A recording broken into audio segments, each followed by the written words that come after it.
Danny,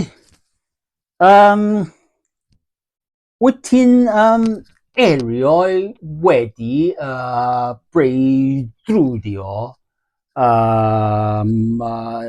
iaith Cymraeg yn dod yn iaith fwyafrifol yn Chymru a pham?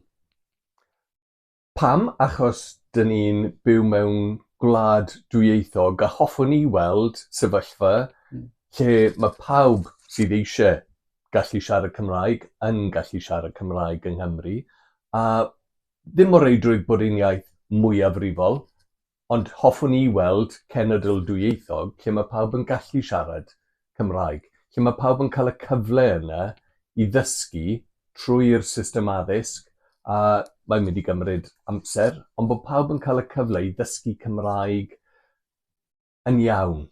A bod yna ddim dysgu cwpl o frawddegau i blant mwyn pasio arholiad, ond bod pobl yn cael ei dysgu i siarad Cymraeg ac i gyfathrebu gyda'i gilydd yn Gymraeg, fel sy'n digwydd yn llwyddiannus iawn gyda system Cymraeg i oedolion. A dwi'n meddwl bod modd anelu at pwynt lle mae pawb yn gallu siarad Cymraeg. A ydy, mae hwnna'n freuddwyd gen i. Danny,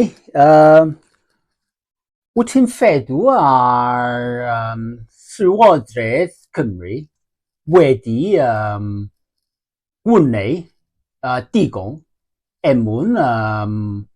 hyrwyddo'r iaith Cymraeg yn Cymru a pham? Dwi'n meddwl bod y Llywodraeth yng Nghymru, fel nifer fawr o lywodraethau ar draws y byd, yn siarad yn positif iawn am bethau, ond nid trwy eiriau mae dyn ni'n edrych ar Lywodraeth yn trwy beth maen nhw'n neud. Ac yn anffodus, mae'r hyn maen nhw'n neud ddim yn ddigonol i hyrwyddo'r Gymraeg go iawn. Mae yna nifer o bethau dwi'n meddwl maen nhw'n siarad amdano yn swnio'n positif, ond rhywsut dwi ddim yn cael ei droi'n weithredoedd.